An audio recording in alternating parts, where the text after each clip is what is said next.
A hero to some, a monster to others. He hoped to start a third world war. Ante las exigencias del imperialismo, the CIA and American Special Forces conspired to bring him down. His death is shrouded in mystery, his body secretly buried in an unmarked grave. But the man they hoped the world would forget is the man who would become a legend.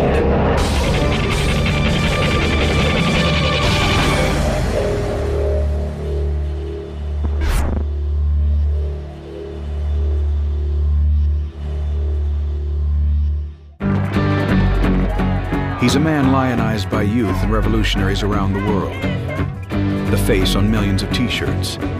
But the real Che Guevara was not a two-dimensional image, but a complex man with an unwavering goal. Che described being a guerrilla as the highest form of humankind, someone who was prepared to sacrifice himself for an ideal. In his case, it was for the cause of Marxism-Leninism, the solution to mankind's ills, and the only way to turn around the world order from one dominated by Yankee capitalism. In author John Lee Anderson's best-selling biography, Che Guevara, A Revolutionary Life, he explores the man behind the myth.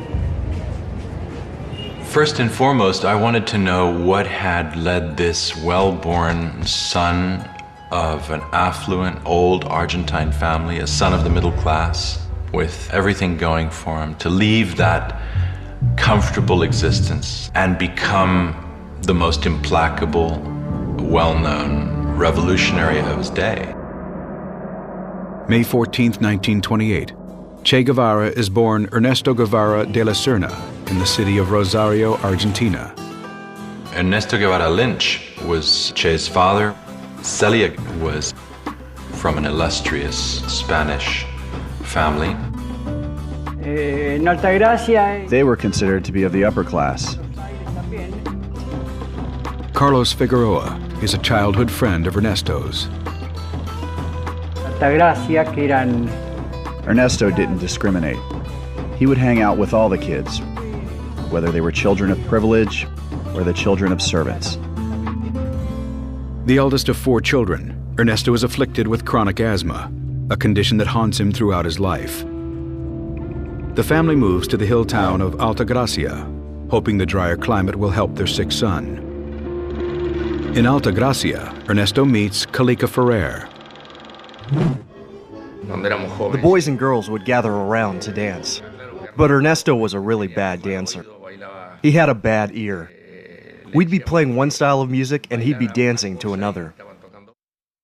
The adolescent Ernesto was known for being hypersexual. His first experience was with the family maid. He would try to seduce any woman of any shape, age, or appearance.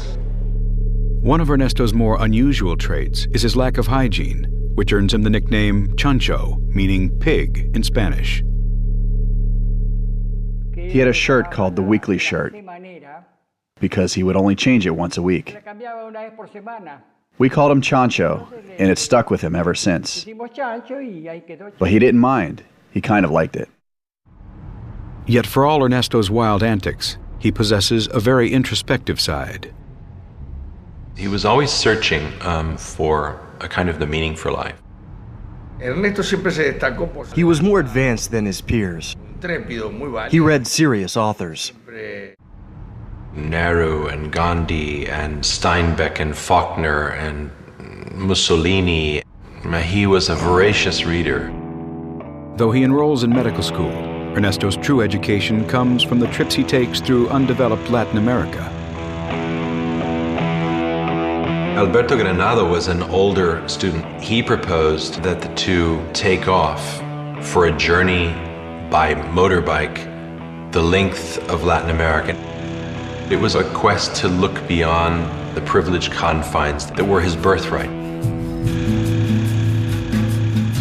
Putting his medical degree on hold, Ernesto and Alberto head out on an old Norton motorbike nicknamed La Ponderosa II on January 4th, 1952. All we could see was the dust on the road ahead and ourselves on the bike, devouring kilometers in our flight northward. They traveled down to Patagonia and across to Chile, where La Poderosa finally gave out. Ditching the bike, they travel on foot and hitch rides on the back of trucks, heading for the interior of Chile.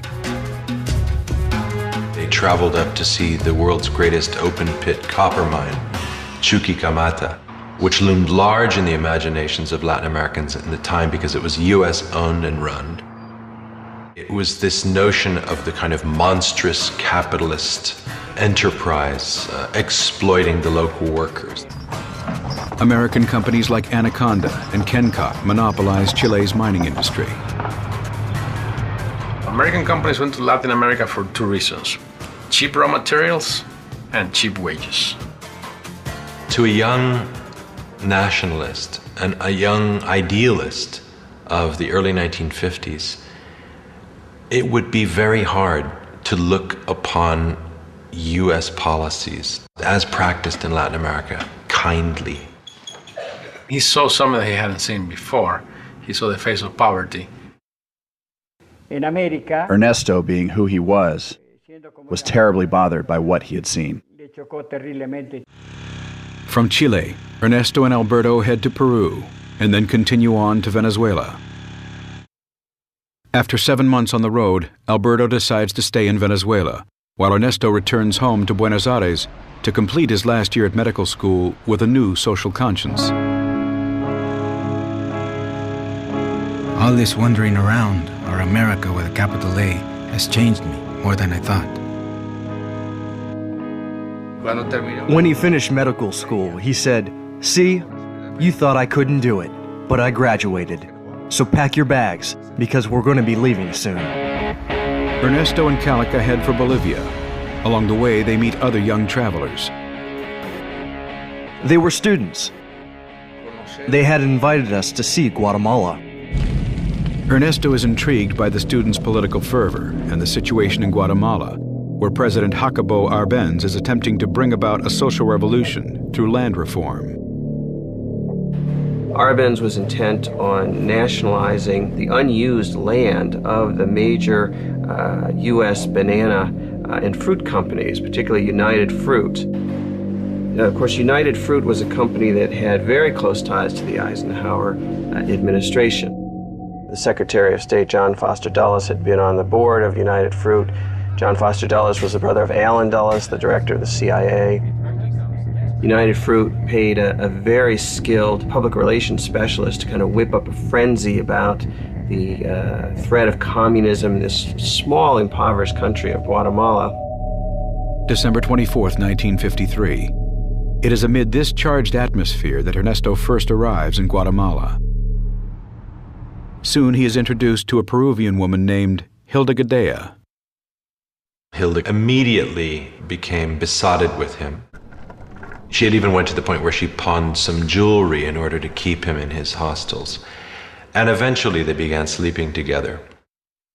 Hilda introduces Ernesto to followers of a 26-year-old Cuban lawyer named Fidel Castro.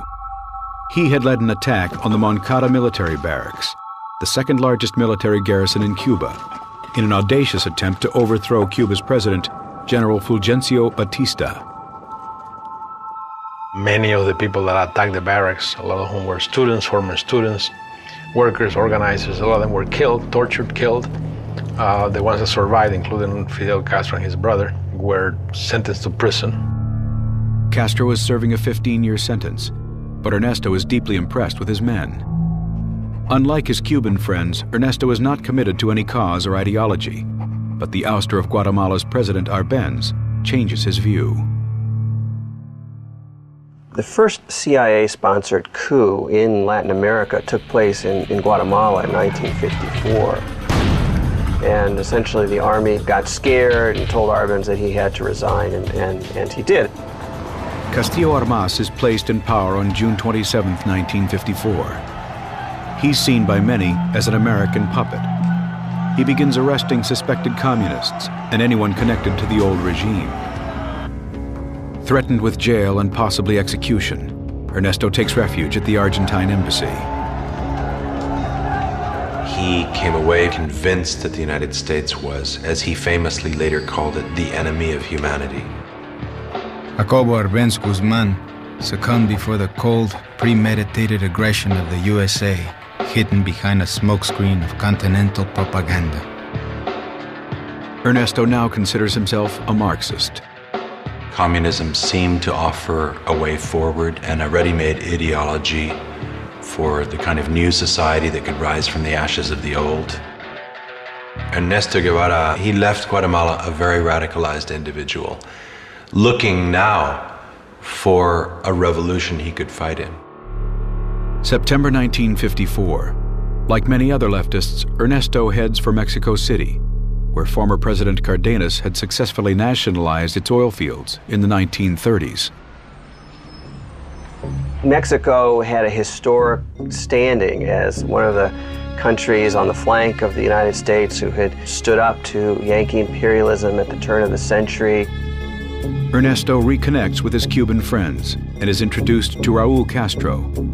After serving 22 months in prison for his role in the Moncada siege, he has come to Mexico City to try and rebuild his older brother Fidel's organization. They liked one another. He was a Marxist, as opposed to Fidel, who was still in prison.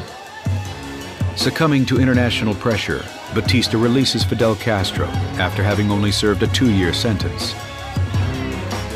He also heads for Mexico City. This was a person who had tried to overthrow a dictatorship by the force of arms, and what a lot of people consider almost like a brazen, crazy attack on the Moncada barracks. Now he was exiled from his homeland, and guess what? He was organizing to try and go back and do the same thing. Where Ernesto is reserved, serious, a communist, Fidel Castro was none of these things. He'd gotten into the rough and ready politics of his day and had positioned himself as a patriot and nationalist. He was not yet a Marxist-Leninist. August 1955. Eager to meet the man who had stirred such passion in his followers, Ernesto asks Raul to arrange a meeting. The meeting lasts all night. Political occurrences having met Fidel Castro, the Cuban revolutionary, a young man, intelligent, very sure of himself, and of extraordinary audacity. I think there is a mutual sympathy between us. They share many of the same ambitions and the same nemesis, the United States. Ernesto is invited to join the July 26th movement, named after the date of the Moncada siege. The only non-Cuban in the group, he signs on as troop doctor and is given the nickname Che. Argentines say che when they talk to one another. It's an old term meaning, hey, you. And so they began calling him Che. Hilda had been left behind in Guatemala. She now joins Che. Hilda announced that she was pregnant, which came as a bit of a blow. But curiously, he decided to do the right thing, and he married her. Soon after the birth of his daughter Hildita, Che pours all his energy into the movement and the big push for Cuba. Almost immediately, he was off for long periods of time in a ranch outside Mexico City, where they trained militarily. He turned out to be one of the best shots in the group. But word soon gets out, and Che, along with Fidel Castro and most of the July 26 movement members in the city, are arrested and detained. They're in jail for a month. Upon their release, the movement goes underground. Fidel Castro continues with his plans of overthrowing Batista and purchases a beat-up old boat for $15,000, appropriately named the Grandma, to take his small army of 82 from Mexico to Cuba. They anticipate a 5-day journey. Che writes a letter to his mother informing her of his actions. Hilda is to mail it if he should die in battle. In essence, saying his last goodbyes to Hilda and his young daughter, that if he survived, he would see them again. But the revolution called.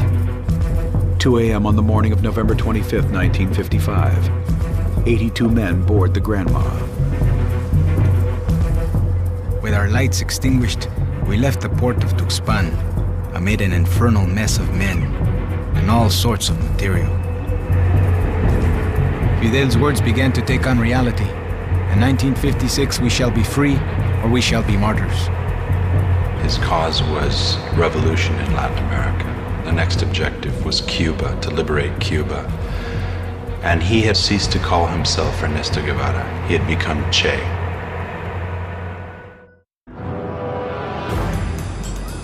"27-year-old Che Guevara has joined Fidel Castro and 80 others on an armed expedition to overthrow Cuban President Fulgencio Batista.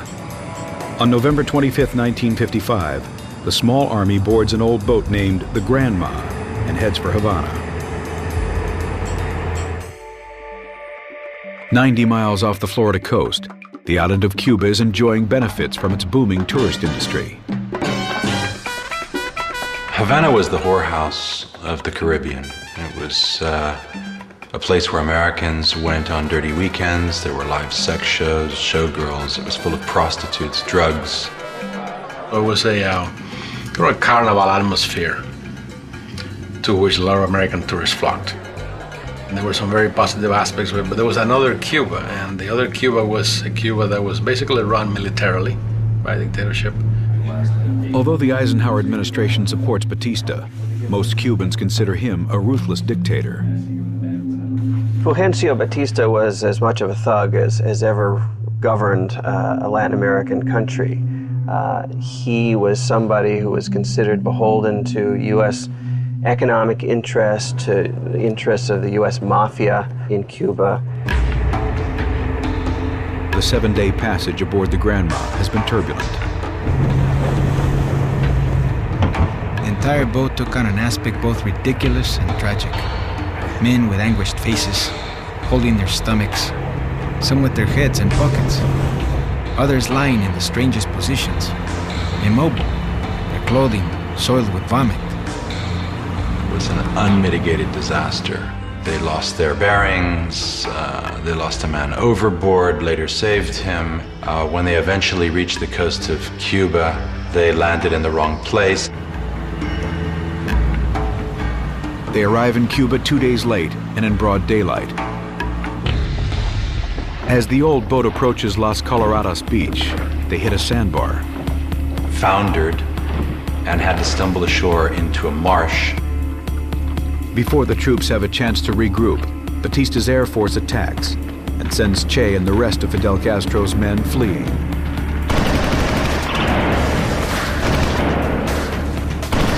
They're able to evade enemy forces for the next 3 days.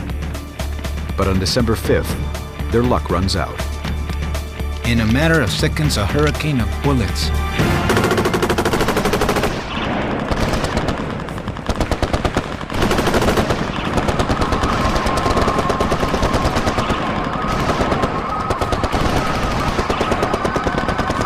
This only added to the Dantesque and grotesque scenes around us. A stout guerrillero trying to hide behind a single stalk of sugarcane.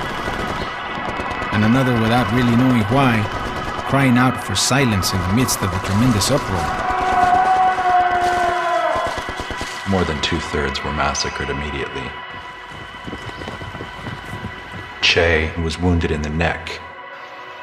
He had to make a split-second choice between taking with him his rifle and ammunition or the first aid kit. He left the first aid kit and took the ammunition. When Che finally reunites with Fidel Castro and the others, he's shocked to see how small the group is. Only 17 of the original 82 men on board the Granma, amongst them Che and the Castro brothers, Fidel and Raul, were amongst the survivors. The invasion was such a disaster that news reports initially sent out the news that Fidel and Che had died.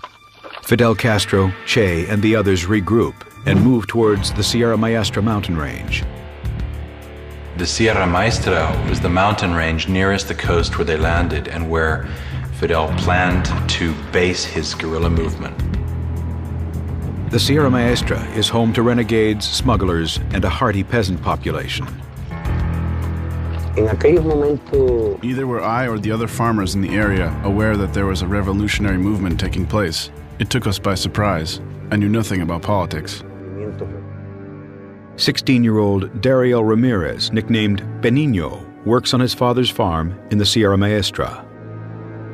They arrived at my home to ask for food, and we gave them some. But I didn't help them because I sympathized with them. I helped them out of fear of repression. The strangers in the mountains are viewed with suspicion. Who are these bearded, smelly strangers with guns making a noisome intrusion into their lives? Fidel Castro tries to convince the peasants to side with him and his men. He decided to impress upon the peasants that he would bring about an agrarian reform. And he did that by basically stealing a bunch of cows from landowners and liberating them and handing them over to the area's peasants. That was a fairly popular move. Castro decides it's time to make the rebel presence felt and plans for an attack on an army outpost in the area. Che is heading for his first battle. On January 22, 1957, the rebels stage an ambush on an army patrol.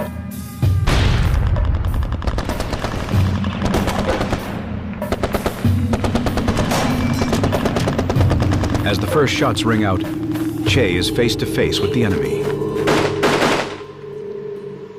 He shot him when he saw him drop, and he seemed to be gauging his own reactions to see how he felt about it. And he felt fine. He felt fine. The small group is now faced with having to execute one of their own. A traitor, a man called Eutimio Guerra, one of their first collaborators, was discovered to be a spy. Fidel sentenced this man to death. No one ever said who had executed Eutimio Guerra, but in Che's personal diary, it emerged that he had, and he described it in vivid detail. Taking the man's possessions from him, exchanging words from him, and then Che stepping up to his side. There was a thunderstorm breaking just then, and placing a revolver at his temple and blowing his brains out with a .25 caliber revolver. Che inspected the entry and exit wound, very much the doctor, writing down that he had slept fine with what he had done. From that moment on, Che changed. War is harsh, and at a time when the enemy was intensifying its aggressiveness, one could not tolerate even the suspicion of treason. I don't know the final tally of execution victims of Che Guevara, but it was certainly dozens.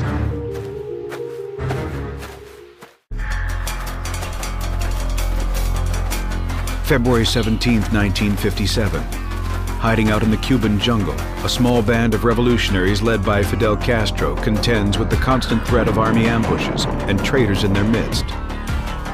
But thanks in part to Che Guevara's ruthlessness, the group is slowly gaining in strength and fierce reputation.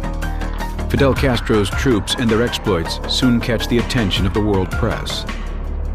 A newspaper editor named Herbert Matthews from the New York Times, who had got smuggled up to meet him. Castro gave the impression to Herbert Matthews that he had like 100 to 150 men. In fact, the mighty rebel army is made up of only 20 men. When the article is published a month later, it confirms that Fidel and Che have survived the initial attack by Batista's forces and that their movement is thriving in the Sierra Maestra. In response, Batista deploys 1,500 more soldiers to hunt down the rebels. On March 25th, Batista's army arrived at my house. They surrounded my home and opened fire because I had been reported as a collaborator with the rebel army. They killed my wife. That's why I joined the rebel army. Meanwhile, July 26th urban members sign up reinforcements. One of the new city recruits is Chuck Ryan. a 19-year-old American attending high school at Guantanamo Bay, where his father works as a U.S. Marine Corps medic. We had a large society with the Cubans. We were all friends, and we went to their weddings and their baptisms and things like that. Well, I offered to help them to get gun supplies to fight against the dictatorship. Soon, Chuck and 2 other teenagers from Guantanamo are invited to join the rebels. So we talked about it and settled a few things and left letters for our parents. The American teens, along with 50 other new recruits, are taken into the Sierra Maestra. One of the first people they meet is Che. I think that the real reason they sent Che was those men that we came with, many of them were very ill because it took us 30 hours of walking to get up those hills with those packs. There are other American volunteers. One of them is 18-year-old Don Saldini. Whole rebel army, including Fidel, Che, Raul, and my group, was estimated to consist of 300 men. Life within the rebel camp is not easy. I had no soles on my boots. We ate when we could. Sometimes we didn't have water. We marched for a couple of 100 miles over the mountains. I was plagued with dysentery and what have you. In the jungles of Cuba, the rebels are vulnerable to all types of health problems, which Che treats. We would get large infected mosquito bites on our legs and things. And he would come over and take the scabs off and put sulfite powder on there. Men were pretty scared of being treated by him. They called him Doctor Sacamuelas, tooth puller. He was pretty rough. He was not known for his delicacy. Along with his doctor's duties, Che proves himself repeatedly on the battlefield. It's been said, in more hands-on fashion than Fidel. Che was a true model in front of us. While Fidel looked for a place of refuge to hide himself, Che was bare-chested. He always rushed to the front lines during battles. His willingness to confront death, to take life, to risk his own life, came together to form a charisma that was highly unusual and which gave him an almost legendary reputation. And he emerged as a man which others feared and also respected and admired. Seeing how well Che conducts himself in battle, Fidel promotes him to commandant on July 12, 1957, and gives him his first military command of 75 men, known as Column Number 4. The vanity which we all have in us made me the proudest man in the world that day. There were those who fell under his leadership and charisma, and particularly very young boys, you have to call them, 15, 16-year-olds. Some of them were runaways who became his disciples, and they became known as Los Cachorros del Che, Che's cubs. He was everything to them, an older brother, a father, a guerrilla leader, an instructor. Very much the ideologue. He gave them literacy lessons. He wanted them to read and write. Others do their best not to attract his attention. He could punish someone for 3 to 6 days without food for something minor. This character and furious discipline of his makes me believe it was fear that we had of him.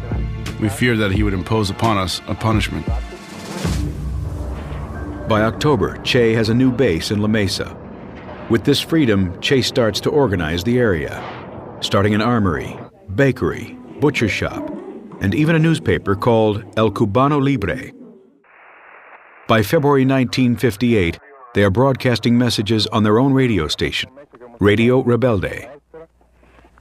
Not all the guerrillas know they are fighting a communist revolution. If Fidel had told us that it was a communist movement, all of the recruits would have abandoned him, for sure. There was a lot of concern about Castro's power and rhetoric and who he was. He was a bit of a mystery at that time. The CIA and the U.S. military continued to give Batista weapons. The Sierra Maestra swarms with Batista's troops, yet the rebels maintain the upper hand, having gained enormous support from the local population. Batista's army was on the ropes, and it was to Che that Fidel looked to take the war to the north. After 18 months in the Sierras, it's time to expand the war to the other parts of Cuba. Che Guevara and his column marched 370 miles to Las Villas province, strategically positioned near Santa Clara, Cuba's fourth largest city, just 4 hours from Havana. In late 1958 that he met Aleida March. She was a supporter of the July 26 movement. Aleida had smuggled weapons and messages from the cities to Che's camp. But on one such mission, her cover is blown. She ended up staying in the mountains and joining Che. And in the course of the coming weeks, as they left the Escambray to do battle against Batista's army in the towns around Santa Clara, they became lovers. Meanwhile, the guerrilla war intensifies.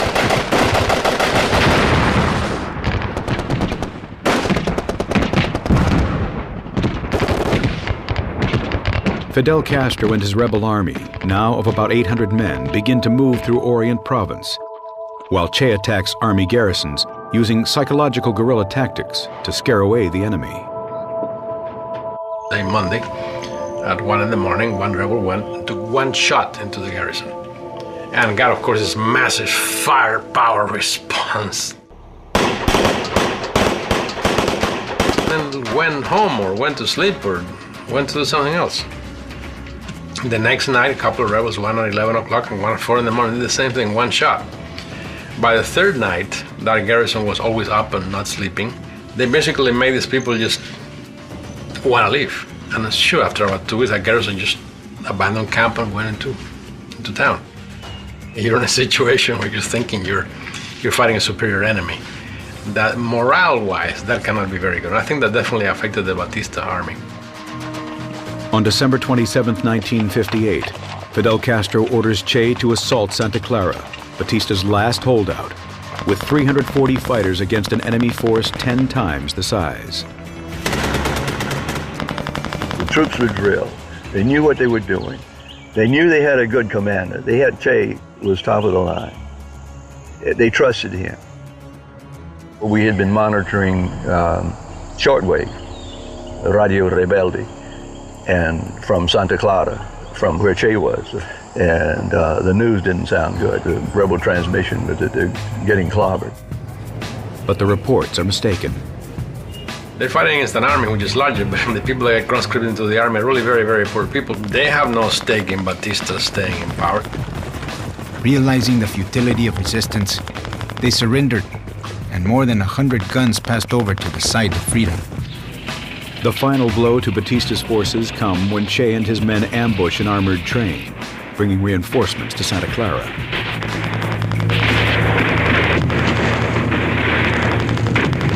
On December 31st, 1958, Batista fled Havana with his entourage and several millions of dollars in cash. As news of Batista's departure spreads, troops begin to surrender.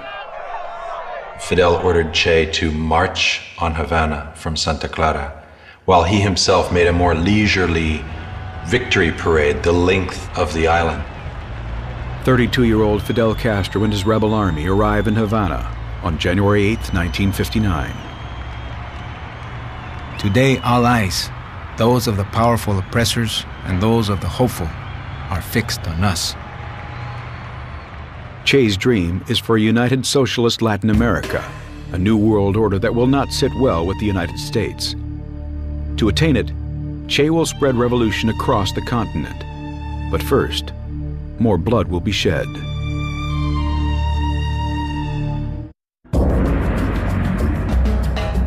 January 2nd, 1959, Havana, Cuba. After a 2-year hit-and-run war against the forces of Cuban President Fulgencio Batista, a guerrilla force led by Fidel Castro and Che Guevara has now gained control over Cuba.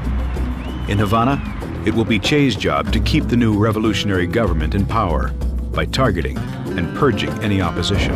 As Cuban President Fulgencio Batista flees in defeat, Fidel Castro and his rebel army make a triumphant entry into Havana. We were received as liberators, celebrated. I mean, people ran out with bottles of rum. People went wild. It was a marvelous experience. I think for the first time in my life, we were able to see the people of Cuba united, with one vision, one love, and that it was the most beautiful thing you can see in Cuban history. After 2 years of living in the mountains, the rebels find the temptations of Havana hard to resist. Che had to issue stricter orders on the behavior of his young men who, arriving in Havana for the first time, finding all of these beautiful young women, in essence throwing themselves at them. It was, as Aleida described it to me, something of an orgy taking place, particularly in the bushes below the great statue of Christ.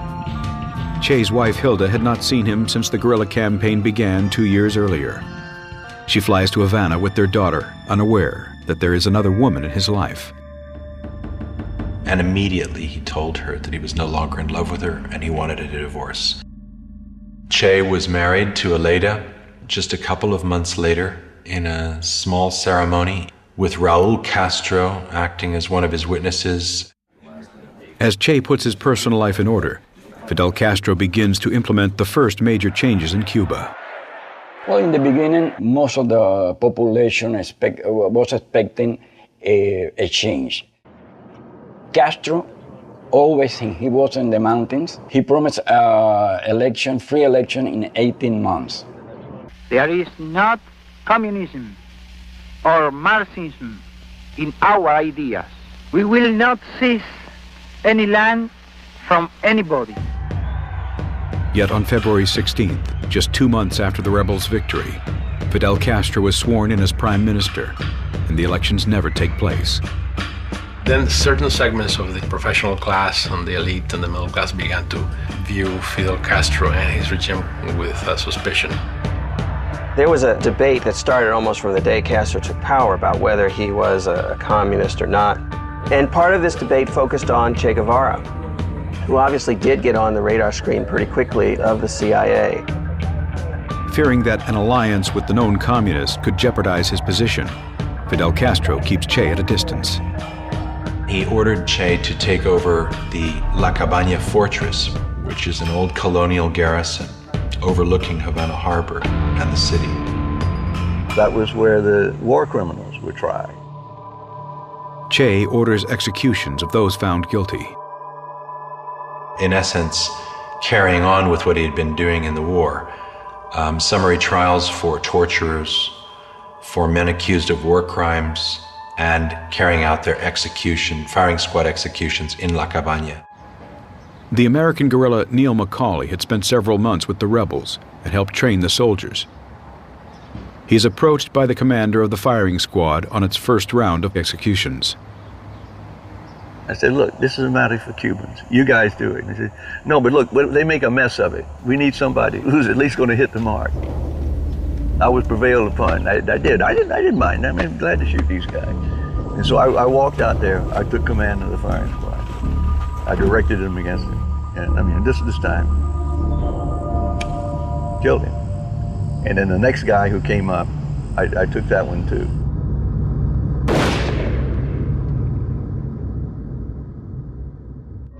Over the next 18 months, hundreds, some say thousands of people are executed by firing squad. The killings help cement Che's terrifying reputation. Both of them, they are killers, they are murderers. Castro has killed thousands of people, and Che Guevara has killed thousands of people too. So Che was a devil. Along with the guilty, some claim that many innocent men are also executed. That's the reason why a lot of people hate him so much, because he caused so many families to grieve. Were innocents killed? Possibly. I don't know of any particularly. What this did, though, is it showed that Fidel meant business. Don't mess with the revolution. Cuba's a dangerous place. As Che continues with the war tribunals, the The same questions in the United States regarding the new regime are being asked across the globe by Soviet Premier Nikita Khrushchev. My father asked intelligence, KGB, his political analyst, who are these guys? There was answered that one Central American dictator replaced another Central American dictator.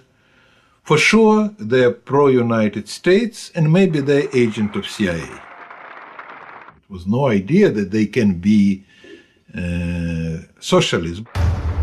Realizing he has to appease U.S. concerns, Fidel Castro travels to Washington on April 15, 1959. Military dictator. That is why we are not agree with communism. He met with Vice President Nixon, claimed famously to the American press that he was not a Marxist, denied it, and said he was a democratic humanist. Fidel, at least in those initial months, kept everyone guessing. But behind the scenes, Fidel Castro had already aligned with Cuba's Communist Party. It'll always be an open question whether Fidel became a Marxist himself because of pragmatic opportunity or evolved over time. There is no doubt Fidel Castro is influenced by Che's ideological convictions. Che was vital in being a sounding board and an advisor to Fidel during the key years in the Sierra when he built up his role as the revolutionary strongman and also in turning him leftward. Fidel Castro shares Che's ideology and determination in changing the course of Cuba. Secretly, he had Che and some of his more radical colleagues meeting and privately drafting the outlines of the future communist state of Cuba. The government begins to prepare for Cuba's agrarian reform law, which calls for the seizure of private property. But before the plan is implemented, Che is sent overseas. So to American spies watching Cuba, and even a lot of Cubans, they thought that, Fidel has marginalized Che. He's gotten that radical out of the way. June 12, 1959. Che leaves Cuba to visit Asia, Africa, and Europe, and makes his first contacts with the Soviet Union. He offers them a deal the U.S. had rejected to buy several million tons of Cuban sugar. It was the rule of the Cold War, even that you don't think that these people will be your allies or your friends. But if they're trying to do something negative to your enemy, you have to help them. The Soviets agree to buy what the Americans won't. They need weapons, so Soviet Union started to sell their old Soviet tanks and some fighters, airplanes. The Soviets also supply them with oil, which U.S.-owned refineries in Cuba refuse to process. Che had a public face and a clandestine existence, which was understood and encouraged by Fidel. And rewarded by him. Che is given an important new role in the Cuban government as head of the Industrialization Department and is appointed president of Cuba's National Bank. He showed his disdain for the mercantile world and money by merely signing the Cuban bank bills. Che. To me, it was an insult to the Cuban people when he signed the first currency, and he signed Che Guevara. That was an insult. The capitalist structure of Cuba is coming to an end. Castro, he decreased the standard of living, so instead of making richer everybody, he made poor everybody.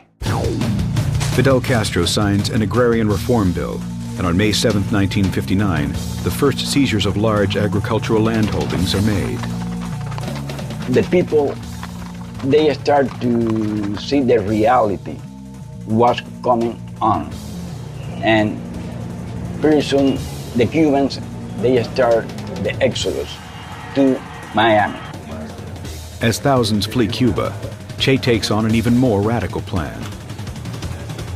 A favorite argument of Che's was that in order for Cuba to become truly politically sovereign, it had to become economically independent of the United States. And the only way to do that was to sever all economic links with the United States. The United States has billions of dollars invested in Cuba. Everything was owned by the United States. The electricity company, the ports, the mines, the twice-daily airline shuttle to Miami, the television stations. With America's refusal to refine Cuba's oil, Fidel Castro responds by nationalizing all foreign oil companies. In retaliation, the U.S. breaks all diplomatic relations. Less than 10 months later, all U.S.-owned companies are seized. Washington fights back and announces a trade embargo on all exports to Cuba. As tensions rise with the U.S., in Cuba, any opposition to the regime is viewed as counter-revolutionary and a crime. Even the practice of religion is frowned upon. Several dozen Catholic priests are expelled from the island. Over a Bible, they promise to fight until we had Cuba free or until death. And mainly the founders of that organization, my organization, they die in front of the firing squad. The killings were terrible, everywhere. I didn't want to live under a regime like that, and my wife didn't want to. As thousands flee Cuba, the stage for confrontation with the United States is set. Fidel Castro's revolutionary government can no longer be tolerated. Frankly, he's uncontrollable. That was the key. We cannot control him. You see the clear CIA memoranda saying Fidel Castro has to be eliminated and the Cuban Revolution has to be rolled back, and we need to go forward with a plan to overthrow the Castro government. As Che Guevara's vision for a socialist Cuba becomes a reality, President Eisenhower meets behind closed doors. The time for action has come. A secret war is about to begin.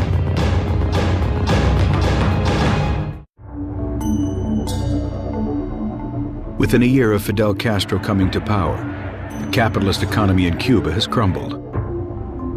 Che Guevara is directly involved in seizing land. Foreign interests are nationalized. Thousands of Cubans are leaving. Relations with the U.S. sour, and Cuba sets its sights on the Soviet Union. America takes action. A plan has been presented to President Eisenhower, and he signs it. A covert operations program to invade Cuba goes forward. The U.S. responded to the radicalization in Cuba by building up its biggest ever CIA base in Miami, recruiting thousands of Cuban exiles to work for it. One of the CIA's recruits was a young man called Felix Rodriguez. Born and raised in Cuba, Felix's family fled to Miami after Fidel Castro came to power. I learned that they were training camp to go and fight Castro, so I joined them. And I was then 18. The Cuban exiles train in Guatemala under the direction of the CIA, and a smaller group is sent into Cuba. Our team infiltrated Cuba before the invasion to work with the resistance. Back in the United States, John F. Kennedy is sworn into office on January 3rd, 1961. At the very first meeting, the CIA director for the Western Hemisphere said, unless you eliminate Fidel Castro, Raul Castro, and Che Guevara as part of this plan, you are never going to win. This is going to be one long, drawn-out affair. Kennedy agrees. Not only will he support the CIA plan to invade Cuba, but CIA assassination plots as well. So, in August of 1960, a very high CIA official named Richard Bissell authorized the CIA to create poison pills that would then be sent to mafia contacts inside Cuba and somehow put in Fidel's food. Although the assassination attempts are unsuccessful, the plan to invade Cuba begins on April 15, 1961. It was in the course of the fighting that Fidel finally showed his true colors and announced that he was socialist, Marxist-Leninist, that the regime henceforth was going to be allied to the Soviet Union. Fidel Castro gives Che command of Cuba's Western Army, but the invasion comes further south in an area called Playa Girón, the Bay of Pigs. As the 1,500-man Cuban exile army known as Brigade 2506 approached the island on April 17, 1961, their boats are sunk by Castro's Air Force. We was waiting some support, like air support, Navy support, but nothing of that happened. Within 48 hours, this force was largely decimated. Che had been far from the action, but he and Fidel Castro are credited with fighting off the Americans.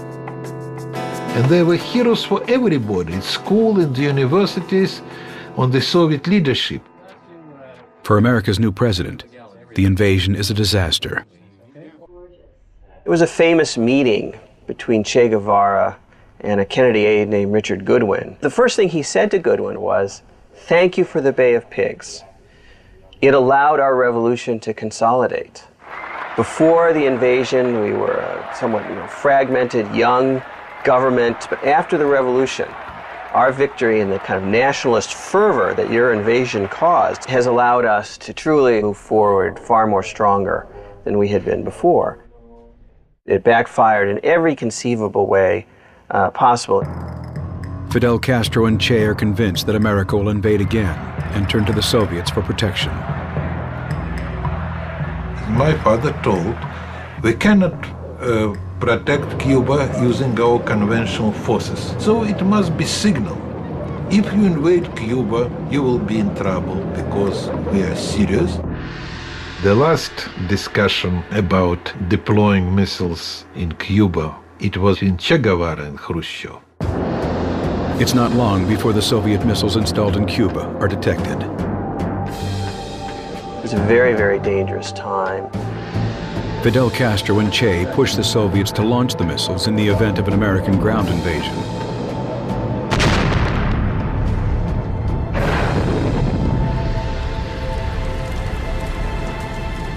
Castro was so aggressive that Khrushchev totally cut him out of the loop on these negotiations. Without consulting Castro or Che, Khrushchev makes a deal with Kennedy. American would never invade Cuba. We will take our missiles out. To Fidel Castro and Che, it is an act of absolute betrayal. I mean, it was Che who was the first Cuban official face-to-face with a Soviet official to kind of basically read the Soviets the riot act. Disillusioned with the Soviets, Che realizes he has to establish other strong left-wing partnerships. He finds what he's looking for in China. You have the extreme revolutionaries, Maoist, and Che Guevara, he belonged to this extreme. Che is impressed by Mao Zedong's plans to take China from an agrarian society to a modern communist one. Che wants to do the same for Cuba. He has an ideal vision of the new socialist man, one who contributes for the greater good, not personal profit. Now, in our Cuba, work is acquiring a new meaning and is done with a new joy. The idea was to create a new man who was willing to sacrifice himself on behalf of others, to build a socialist paradise through hard work and dedication. He very often even slept in his office. And even famous visitors remark finding him there, sometimes asleep on the floor. He instituted a volunteer labor program whereby on his only free day he would go off to cut cane himself. He urges his colleagues to do the same. He became renowned in Havana as a bit of a party pooper. His wife Aleida and their 4 kids are also subjected to his rigid ideology. He was austere and severe at home. He refused to let his wife Aleida have the benefits of his ministry car. She had to take the bus. If she was given a gift by a foreign dignitary, she had to return them. Che also has other more adventurous campaigns in mind. Che wanted to focus much more on international revolution. So he began to revive his hopes of extending the socialist revolution to other parts of Latin America as a way to create breathing space, open up a new lung for Cuba in the hemisphere. He began to be seen increasingly by the Soviets as a kind of dangerous radical who was pro-Chinese. They were critical of him with Fidel. Che realizes the situation in Cuba is getting complicated and starts making plans to leave. Che understood that Fidel was entirely now dependent on the Soviet Union economically, and it was up to him to sally forth and revolutionize the socialist world. To succeed, he will have to confront the Soviets, risk his relationship with Fidel Castro, and put himself on the front lines.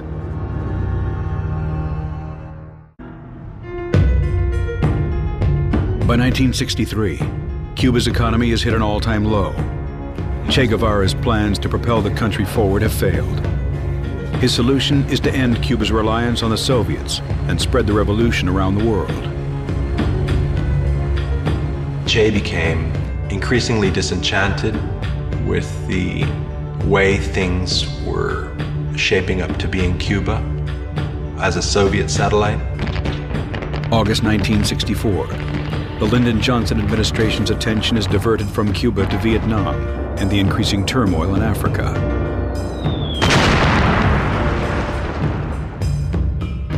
The Cubans also have their eyes on Africa, particularly on what had been the former Belgian Congo. The Congo lay at the heart of Africa. It could be a kind of motor or heart for socialist revolution which could radiate outward and liberate the hemisphere. President Kasavubu's government, backed by the CIA, fights a rebel group called the Congolese National Liberation Movement. The CIA creates an army of about, on average, 1,000 mercenaries, half from South Africa and Rhodesia, the other half from Europe. And the Cubans felt that they should go and support the forces who were fighting the United States-backed groups.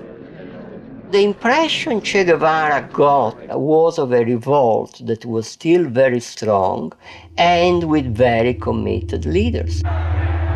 With the Congo in mind as a place ripe for revolution, Che heads to New York and the country he has for so long despised. He came to the United States in December of 1964 and addressed the United Nations. Total de los artefactos termonucleares y apoyamos la celebración de una conferencia de todos los países del mundo para llevar a cabo estas aspiraciones de los pueblos. Wearing the green fatigues of the revolution, he criticizes the U.S. involvement in Vietnam and the conflict in the Congo. Next, an appearance on Face the Nation. Che continues to the North African city of Algiers, where he makes a speech openly criticizing the Soviet Union. Che, in essence, broke his sword with the Soviets. When he returns to Havana, Che and Fidel Castro have a closed-door meeting. Having blasted the Soviets, who were, after all, the hand that fed Cuba, having bitten them in the hand, Fidel had to say, Che, I think it's time you go. And I think Che said, I think it's time too. Che hopes he can win back favor by leading a successful campaign in the Congo. The mission is to help support and train rebels in guerrilla warfare. Che had Fidel's blessing, and he essentially disappeared from the domestic political map of Cuba. Che and his men arrive on the Congolese shore of Lake Tanganyika on April 24th, 1965. First of all, in the Congo, nothing was prepared. There was no chief. There were no men ready to fight. In the case of the Congolese rebel leader, Laurent Kabila, he actually visited the front himself only once. Kabila arrived in a speedboat with a couple of prostitutes and several bottles of whiskey. Che's own Cubans almost mutinied on him once they saw the kind of men they were fighting alongside. The few men that were there, when we gave them the weapons, they didn't know what they were receiving. They had no knowledge of weapons or ideology. They didn't know anything. Che hopes he can get the rebels into shape and stages a few successful raids, but loses 6 of his own men in the process. Che had not been seen in almost a year. CIA believed that he had died or might have even been killed when he left Cuba. October 3rd, 1965. Responding to speculation that he had ordered Che's death, Fidel Castro reads a letter Che has written to him. I feel that I have fulfilled the part of my duty that tied me to the Cuban Revolution and its territory. And I say goodbye to you, to the comrades, to your people, who are now mine. I formally resign my positions in the leadership of the party, my post as minister, my rank of commander, and my Cuban citizenship. Nothing legal binds me to Cuba.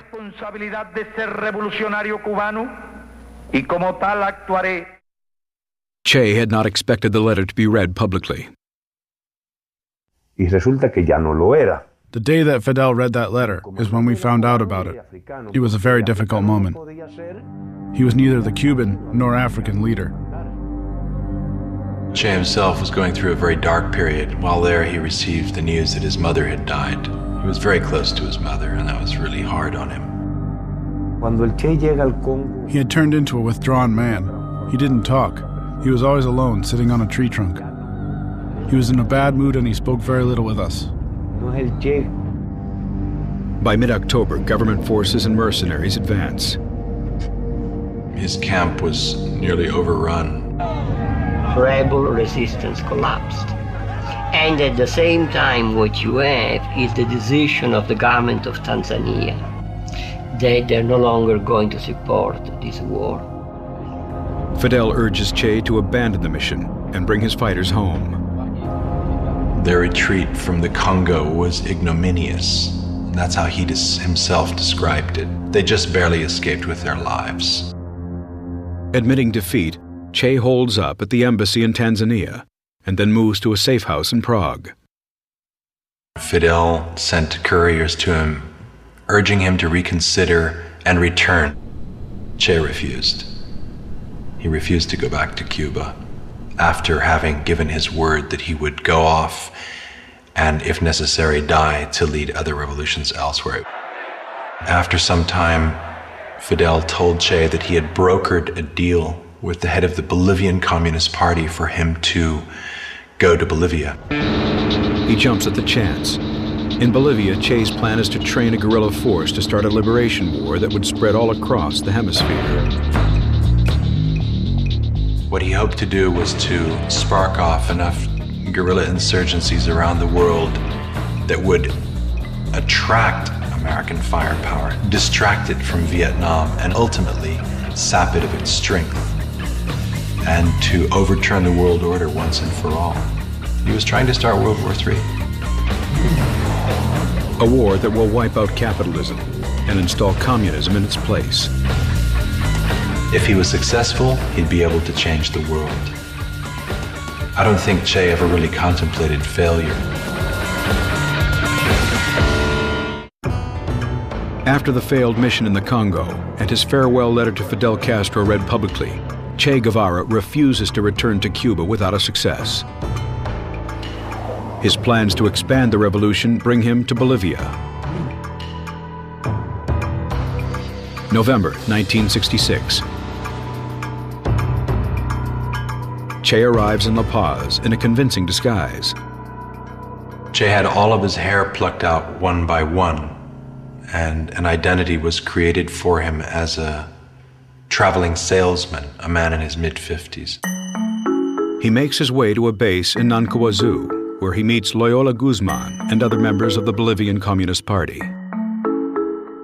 Era militante de la Juventud Comunista de Bolivia. The encounter with him was a surprise because of rumors that he was held prisoner in Cuba, that Fidel was going to kill him, that he was leading guerrillas in other countries.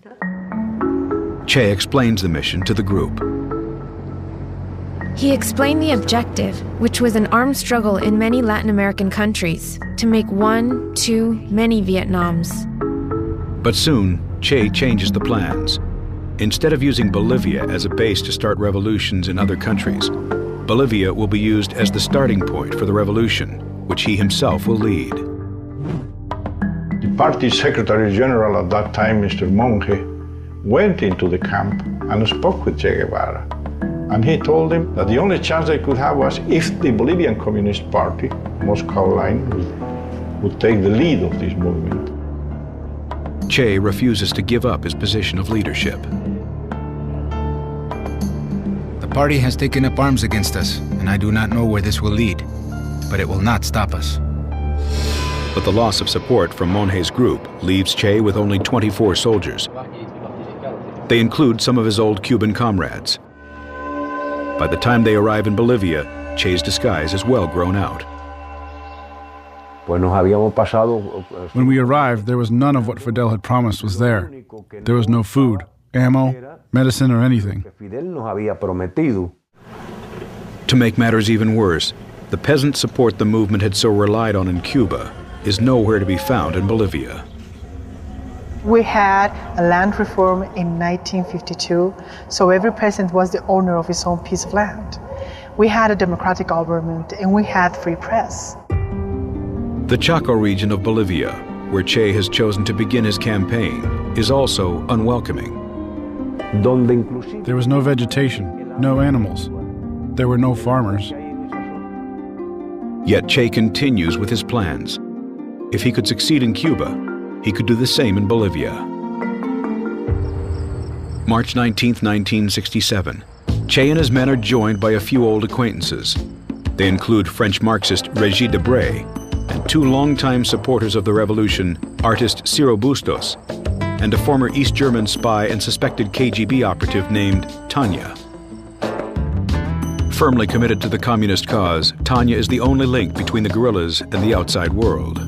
Tanya was the one who searched for everything before starting battle, from clothes, shoes, food, ammo, and everything. She quickly mobilized and got everything. She reached the highest levels of the Bolivian government. But on one trip to the jungles, her cover is blown. Tanya is forced to stay with the guerrillas, but for some, the conditions are too difficult. The first informations came from deserters, but that confirmed the information about foreigners in the region, armed and with the intentions of creating a guerrilla force. The army sends a patrol of 40 men into the area. And that patrol was ambushed by the guerrillas. And on the 10th of April, we had another two ambushes. Two patrols were ambushed again by the guerrillas. Che decides to split the group in two. A rebel leader named Joaquin will take the rear guard, while Che joins the vanguard. He instructs Régis Debray and Ciro Bustos to try to get a message out to Fidel Castro. In their attempt to do so, they're captured and taken prisoner by Bolivian armed forces. Sergeant Miguel Arroyo interrogates them. Bustos practically spoke voluntarily because he was very worried. We gave him food and he talked. Bustos drew images of the Cuban guerrillas without naming them. And that's when they were able to see Guevara's profile, with the beard and his pipe. Régis Debray confirms Che's identity. When he resurfaced in Bolivia in 1967, you see the CIA intelligence reports saying, well, I guess we were wrong in thinking that he might have been dead these last several years, because it appears that he's alive and well and promoting revolution in the jungles of Bolivia. The CIA sends a couple of agents to Bolivia in June 1967. One of them is Felix Rodriguez, the man who at age 18 had trained for the Bay of Pigs and had volunteered to assassinate Fidel Castro and Che. The Bolivian government was sure that he was trying to promote the guerrilla in the area. With evidence of Che trying to start a guerrilla war in his country, Bolivian President Barrientos starts a propaganda campaign against them. They would say that if we went out, we would be mugged and raped by guerrilla fighters. That's what would be rumored. With Che Guevara back on the radar, America begins to gear up to help the Bolivians. It is absolutely clear that the CIA made this #1 priority in the summer of 1967. Lyndon Johnson was monitoring day by day the progress that was being made in tracking down and eliminating the great revolutionary Che Guevara. A legacy of Kennedy's presidency is the creation of an elite counterinsurgency group known as the Green Berets. They are deployed to Bolivia. The mission was to train from scratch a Bolivian Ranger battalion, specifically trained in tactics, to go after Che Guevara and his guerrillas. 800 Bolivian soldiers are selected and trained at a camp called La Esperanza. Metódicamente, no? We were like kids in a toy store, practicing with real war munitions, particularly machine guns, rifles, hand grenades, rockets. They were willing students, they were enthusiastic. They turned out to be good soldiers. As things heat up in Bolivia, Che decides it's time to leave, but not without all his comrades. It's been 4 months since Che's column has seen the rear guard.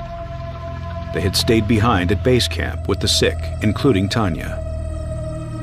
She was physically in pretty poor shape. She had a uterus cancer that was eating her, and there was a report from the guerrilla that she was delaying the movement of the guerrilla because she could hardly walk. Che wants to link up with the group to make their way towards the Andes for their final escape. Only days apart, both groups begin to move separately towards the Rio Grande. On August 31st, Joaquin's column gets there first. And they contacted a peasant to show them how to cross the river. But the peasant betrays them and informs the army exactly where Joaquin plans to cross. And when this group was crossing the river, ambushed them and killed them, including Tanya, the only woman on the group. She was shot through both arms, went through the whole body, and her body went right into the water. And basically, the whole guerrilla was annihilated with the exception of 2 guys. Once his comrades in the second column were wiped out, the story of Che Guevara in Bolivia was really a survival story after that. A kind of epic journey. They moved from a beastly hot, thorny wilderness up into the high Andes, underfed, under ambush, sick. By September, 39-year-old Che and his men have been moving through the harsh Bolivian jungles for 10 months. Che had lost almost half his body weight. His hair was matted and long. His men were hallucinating. Juan Pablo Chan was practically blind. Paco was now crazy. He was mentally insane. Willie didn't want to fight anymore. It was all terrible. Che sends Benigno to get some much-needed supplies. As they approach the village of La Higuera, they run into an army ambush.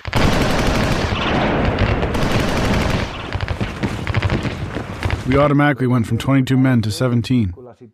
We lost 3. They got me. The bullet entered here and stayed here by the medulla. I was able to return to where Che was located. Wounded, sick, and exhausted, the guerrillas move slowly through a ravine near La Higuera. On October 8th, they're spotted by a local farmer who reports back to an army officer. The 2nd Ranger Battalion is immediately deployed to the area. Everyone had to get their weapons and get ready. One of the columns was so large that it had 650 soldiers transporting during the night. So I got about 70 men with me and went down to La Higuera and from there to the ravine. As the Bolivian Rangers descend the mountains, Che realizes he and his men are trapped. They'll have to fight their way out. We received 5 from the guerrillas. 2 soldiers were killed. So we started fighting.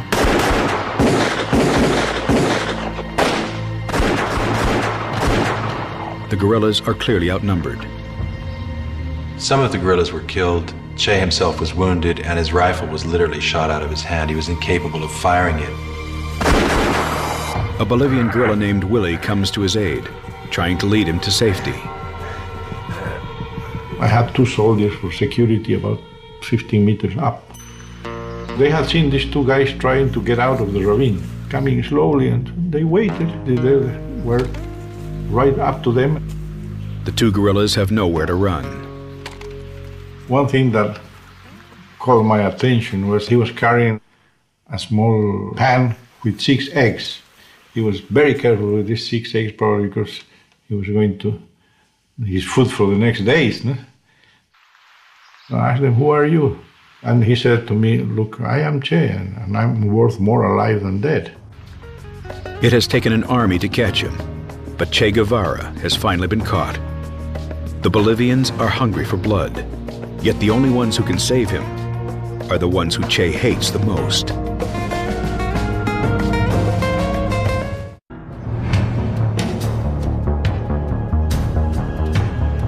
October 8, 1967. After 11 months on the run, Che Guevara's dreams of revolution have come to a bloody end in the Bolivian jungles. We knew Che had been taken prisoner.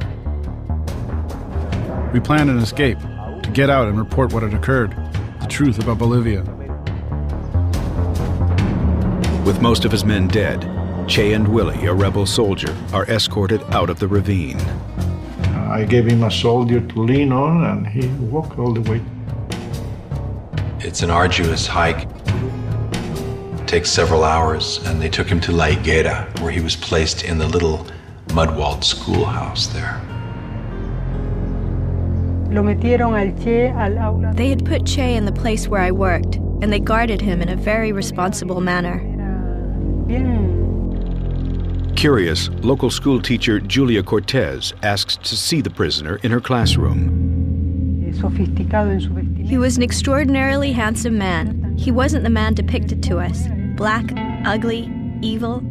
His eyebrows, his nose, his mouth, all of his features were perfect. I then went to my home and brought back a small bowl of soup, which I brought to his cell. No one stopped me from doing so. He drank it with pleasure and thanked me. He said it was worth gold. Captain Gary Prado also speaks to Che. I asked him, "Why didn't you give up a few weeks ago? Why didn't you just disband your guerrilla?" "Where would I go?" he said. And that was his real drama. He had no place to go. Back in Valle Grande, CIA agent Felix Rodriguez and the other Bolivian commanders received the news. That evening we celebrated. I bought a couple of bottles of scotch, and they celebrated. The next day, Felix Rodriguez and Bolivian Colonel Zenteno arrive in La Higuera. As you enter the room here on the left side, he was tied down in the floor, and in front of him was the dead body of 2 Cubans. He has lost. He looks like a beggar.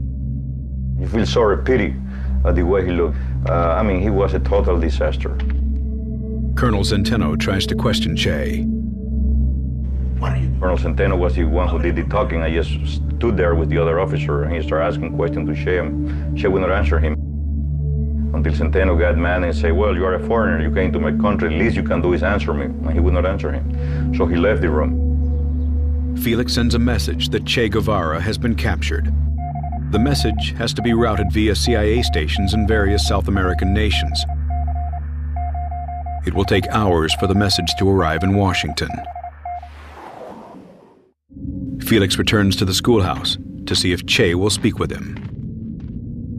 Whenever I tried to touch tactical interest to us, how many people he had with him, where he had come from, he will smile to me and say, "You know, I cannot answer that." A lot of time, to be honest with you, I was not even paying attention to what he was saying.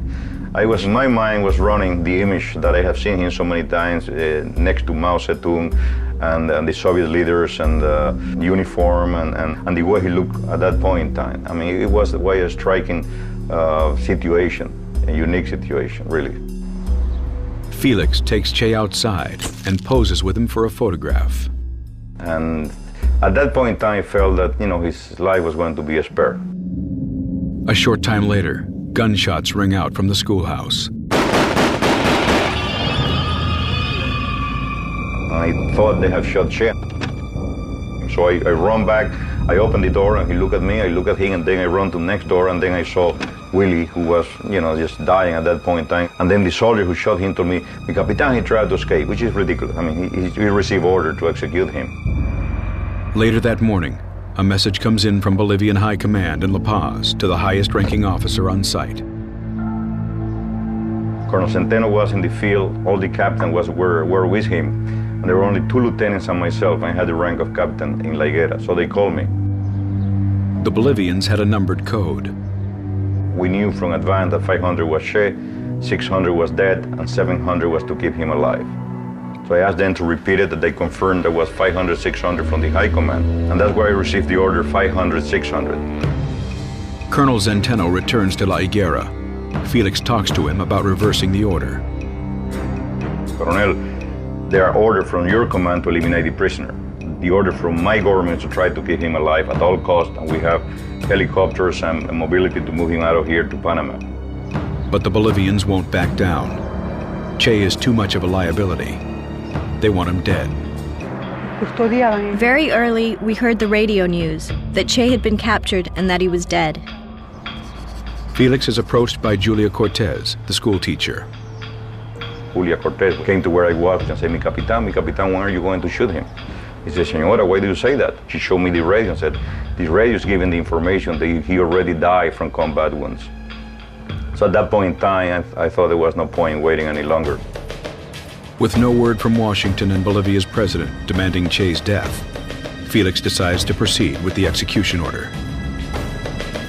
It was their decision, their war, and he attacked their country. So it was their responsibility, and I should not interfere with that and let history continue its course.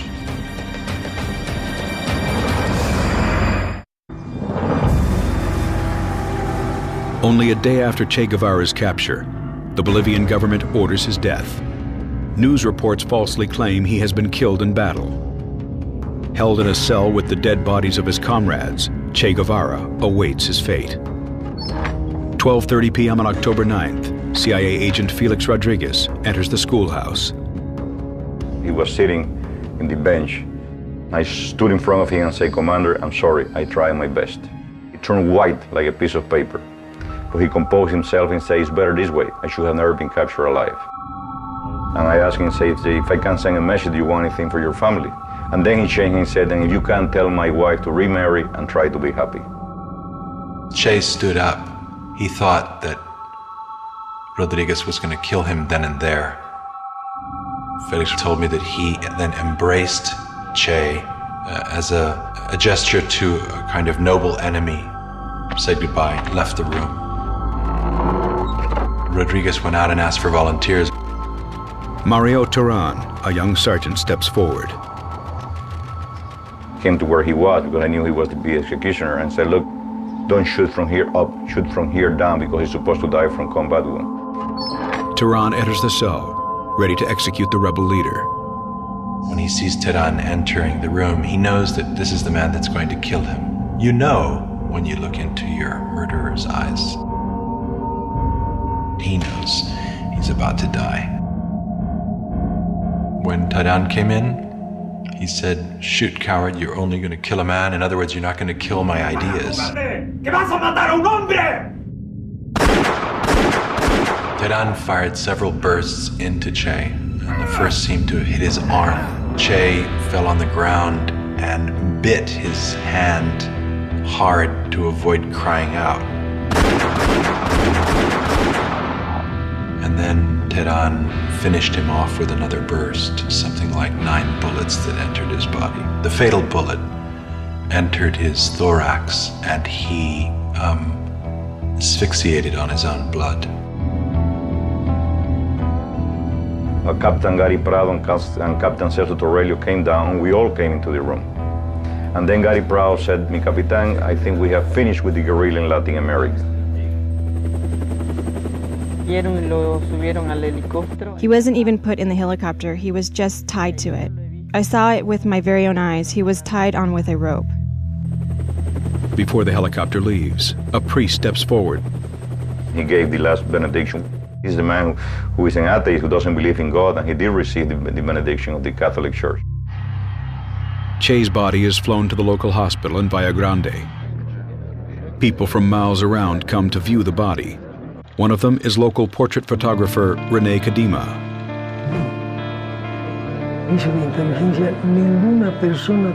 When I went in, there were about 10 soldiers guarding Che. I got on top of the washer to get a good angle, kneeled a bit, and took one of the best pictures circulating the world, I'm told. That evening, Felix meets with the top brass of the Bolivian army. One of the generals is concerned people may not believe this is really the body of Che Guevara. And he said, if Fidel Castro denied that this is Che Guevara, we need really a proof of it. And he said, cut his head and put in formaldehyde. He said, you are a head of a state, you cannot present the head of a human being as a proof. So he said, Colonel, cut both hands and put in formaldehyde. So they cut both hands at this level. Che's hands are sent to Cuba as proof that he is dead. It was the next day when Che's body disappeared. Che's body, along with his dead comrades, have been secretly buried in an undisclosed place. It was a combination decision between the Bolivian president, the CIA, and the generals on the ground there.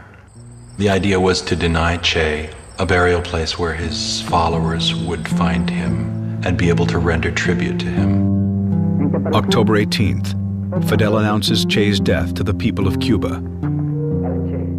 When I heard that Che had died, I didn't believe it. I didn't think it was possible. Around the world, people demonstrate in protest against his execution. In death, Che's legend grows. His face has come to be the quintessential icon for youthful defiance of the status quo. Che's burial site remains a mystery for 28 years, until author John Lee Anderson uncovers the truth. I had an interview with the retired general, Mario Vargas Salinas, and it occurred to me, almost in passing, just to ask him, so, where's Che's body? Which I knew to be a military secret.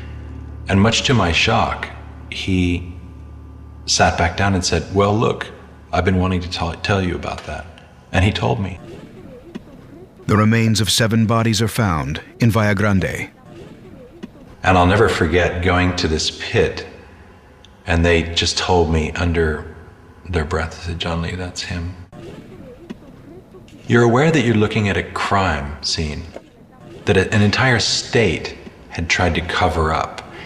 And so you feel history just wash over you, and I felt great about revealing that history. Che and the others are finally laid to rest in a tomb in Santa Clara, Cuba, on the 30th anniversary of his death. His beautiful martyrdom helped play out in nurturing and encouraging future generations of revolutionaries in Latin America and elsewhere. Yet Che's only real success as a revolutionary had been in Cuba. The problem is that he failed, and none of the things that he wanted to change have been changed yet. Most of the people that had contact with Che Guevara and helped him in any sort of a way really paid the consequences. From the whole group in Bolivia, only 3 of us survived. 3 of us Cubans. I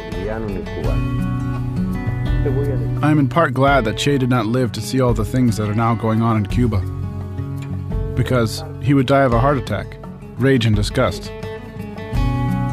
Benigno now lives in exile in Paris and is considered a traitor in Cuba. Che is still remembered in Bolivia.